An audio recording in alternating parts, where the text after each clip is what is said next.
എന്താ മുതലാളി? ഇതാണോ ചെക്കൻ? അതെ. നിനക്ക് വല്ല കുഴപ്പം തോന്നുന്നുണ്ടോ? മുതലാളിക്കോ?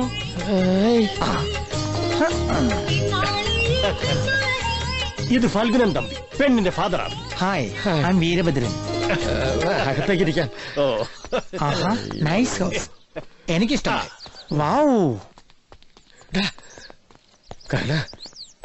ഇപ്പൊ വല്ല കുഴപ്പം തോന്നുന്നുണ്ടോ? മുതലാളിക്കോ? എന്താ ഈ ചെക്കനത് ഇങ്ങനെ എങ്ങനെ ഒരുമാതിരി ആണും പെണ്ണും കെട്ട? അതൊക്കെ നോക്കാനുണ്ടോ? ഇപ്പോഴത്തെ ഫാഷനല്ലേ? ഭാമയ്ക്ക് ഇഷ്ടപ്പെടണം, അതല്ലേ പ്രധാനം. അവക്ക് ഇഷ്ടപ്പെടുവോ? ഇഷ്ടപ്പെടുത്തണം, അവിടെയാ തന്റെ മിടുക്ക്. അവൾ ഒരു കഴിഞ്ഞ് വിളിക്ക്. എങ്ങനെയുണ്ട് ചെക്കൻ? നീ കണക്ക് പിടിച്ചിട്ടുണ്ടോ? ഉണ്ടല്ലോ. 8 1 എത്രയാ?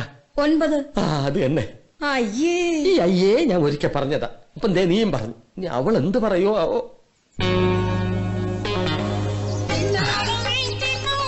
ഇവിടെ വന്നപ്പോഴേ എനിക്കെല്ലാം ഇഷ്ടമായി. ഇപ്പൊ കുട്ടിയെ കൂടി കണ്ടപ്പോ യു ആർ സോ നൈസ്. പഹലി നസർ മേ തൂ മുझे പസന്ത് ആ ഗയി.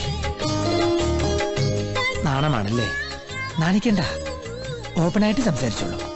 ഞാനും ഓപ്പണാ. ഭാമ, ഫാന്റാസ്റ്റിക് നെയിം, വീരഭദ്രൻ, അതാണ് എന്റെ പേര്. എന്തെങ്കിലും ഒന്ന് മിണ്ടൂന്നേ.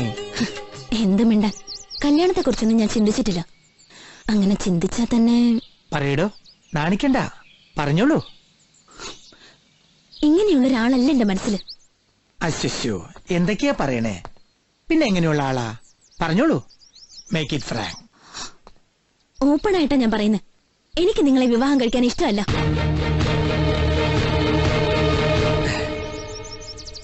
അതെന്താ? ഞാൻ വിവാഹം കഴിക്കാൻ ആഗ്രഹിക്കുന്നത് ഒരു പുരുഷൻ.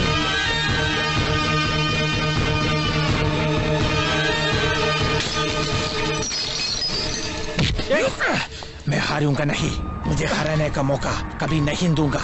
തോൽക്കില്ലടാ ഞാൻ. തോറ്റ് പിന്മാറില്ല വീരഭദ്രൻ. ഒരു കല്യാണ ചക്കനായ തമ്പിയുടെ മുന്നിൽ എന്നെ അവതരിപ്പിക്കാൻ തന്നോട് ഞാൻ ആവശ്യപ്പെട്ടത് അയാളുടെ നക്കാപ്പിച്ച പൊന്നും പണവും പങ്കിട്ടെടുക്കാനല്ല. താൻ അറിയാത്തൊരു ലക്ഷ്യമുണ്ട് എനിക്ക്. അത് നിറവേറ്റിട്ട് വീരഭദ്രൻ മടങ്ങും. ഞാനറിയാത്ത എന്ത് ലക്ഷ്യം? അത് താൻ അറിയാൻ സമയമായിട്ടില്ല. അവൾ എന്നോട് പറഞ്ഞത് എന്താണെന്നറിയോ തനിക്ക്? അവൾ കെട്ടാൻ ആഗ്രഹിക്കുന്നത് ഒരു പുരുഷനെയാണെന്ന്. അതിന്റെ അർത്ഥം ഞാനൊരു ആണും പെണ്ണും കെട്ടണമെന്നല്ലേ? ആണും പെണ്ണും ചേർന്നതിന് മറ്റൊരു പേരുണ്ട്, അർദ്ധനാരീശ്വരൻ. സർവസംഹാരത്തിന്റെ താണ്ഡവമാടാൻ പോകുന്ന ജീവാംശമുള്ള അർദ്ധനാരീശ്വരൻ. എന്റെ ആണത്തം അവൾക്ക് തെളിയിച്ചു കൊടുക്കാൻ ഞാൻ. നീ എന്ത് ചെയ്യാൻ പോകുന്നു? ഇനി ഒരു പാർവതി പരിണയമല്ല വേണ്ടത്. അവഹേളനത്തിന് പകരം നൽകാൻ അവളുടെ മനസ്സിനെയല്ല, ശരീരത്തിനെയാണ് കീഴ്പ്പെടുത്തേണ്ടത്.